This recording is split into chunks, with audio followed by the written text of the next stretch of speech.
Friday, how's the lineup looking? Especially you had some places where you had some challenges at second base, outfield. How are those competitions faring out right now? We feel very good about going into this weekend. God willing, over the next few days we stay healthy, but we feel very good about our lineup and kind of what our plans are. Still trying to make a decision between maybe 1 to 2 spots, but we feel pretty good about, I would say, 7 out of those 9 spots going into Friday. The outfield had a lot of different variations you could use. Have you settled on one now? Is that one of the places you settled on, or how's that working out? Well, we feel like guys like Chad Ferry. Ferry's had between the fall and the preseason, he's had just a exceptional preseason. He's shown tremendous power. He's hit for an average, been able to get on base. He's a very good defender in left field, so he's played very, very well over the course of the year. We feel like J.D. Brock has had a very good preseason. He's probably arguably our best defensive center fielder, and we all know, look, we lost Bryce Teodosio, arguably the best center fielder in our league over the last few years defensively. So we needed somebody to be able to play center field at a high level. JD gives us an opportunity to put a guy there that we think can play the position and play it well. I think Dylan Brewer will see some time in center field as well. Dylan's going to be an everyday guy. You could see some changes in center field just kind of based on left-handed versus right-handed lineups. But Dylan could see some time in center field as well, depending upon what we do with some other spots versus, say, a left-handed pitcher to get another right-handed hitter in there. And then right field, Dylan will play right field. If JD is in center, JD can also play right. You could also see Grice out there. Again, if we're facing a lefty, we have the ability. We've played Caden out in right field some. He's very good out there.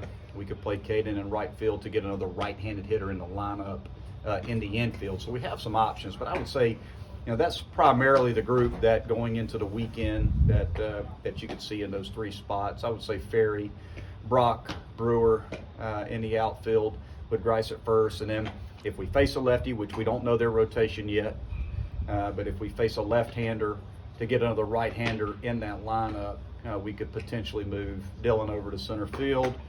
Caden could go out into right field, and we could stick another right-handed hitter in the infield. So it gives us some flexibility. You got some flexibility at catching. You got 2 pretty good guys. You settled on a starter for catching yet? And how much input does a pitcher get in picking a catcher? Well, we're not necessarily going to ask every pitcher which catcher they prefer to throw to. That's our decision. We hope that the 2 guys that we have, and French and Engel, are both guys that our pitching staff likes to pitch to. However, we all know that they're human beings, and there are certain starting pitchers that may prefer one guy over the other. I would say between those 2 guys, we've got 2 great defensive catchers. Engel has been our best offensive player, over the course of the preseason. I mean, he's hit the ball a ton, so he's an everyday player. The thing about Engel, he has the ability to catch. He can DH, and we can play him in left field as well if needed. He could possibly play second base. He's played a little bit of second base, so he's very, very versatile. But Engel's going to be in the lineup. Frenchie's the most experienced guy, and there is that calming presence of having an experienced catcher behind a plate. So that's certainly going to come into consideration going into opening day at the catching position. But I will tell you, if French catches for us opening day, Engel's going to be in the lineup, and Engel will be in the lineup every single day as long as he's healthy. But those 2 weekend rotation spots behind Matt, do you know you're going to go with? Yeah. So we're going to go with Anglin in game 1. We're going to go with Nick Clayton in game 2. Nick has been our best starter. I mean, he's been very, very good in all of his starts in the preseason. And then on Sunday, we're going to go with Nick Hoffman. So we feel like we want to go with our veterans. Those guys have thrown the most innings for us outside of Gilbert, and we'll use Gilbert out of the bullpen because we need that strong left-handed presence out of the bullpen, and Jeff's a guy that has done it. We've developed Jeffrey as a starter, so with the mindset that Jeff could go out there and throw 3 to 4 innings out of the bullpen if needed.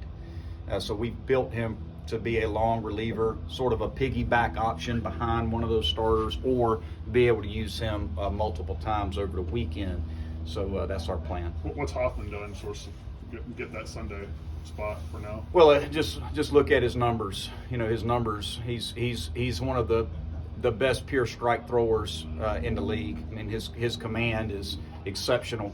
He doesn't walk anybody, and on Sunday, that's a pretty calming presence to be able to run out there as a Sunday starter. You know that he is going to fill up the strike zone and pitch to contact, and has the ability to get you deep into the game. You know, if you recall, he pitched a complete game against Boston College last year. He started for us. He's pitched long relief, and he's also closed. So he's very, very experienced, and he's been through it. So, we feel like going into week one, we wanted guys with stripes on their sleeves to go out there and start for us, and feel like those are the best three guys for those spots. Monte, how would you compare the depth both on the mound and in the lineup right now to last season? I feel like we're deeper. I feel like we have more quality options in all categories. Now, last year we got hit a little bit early in the season with injuries. Sharp and Askew and even Anglin, those guys, all three of those guys experienced time off.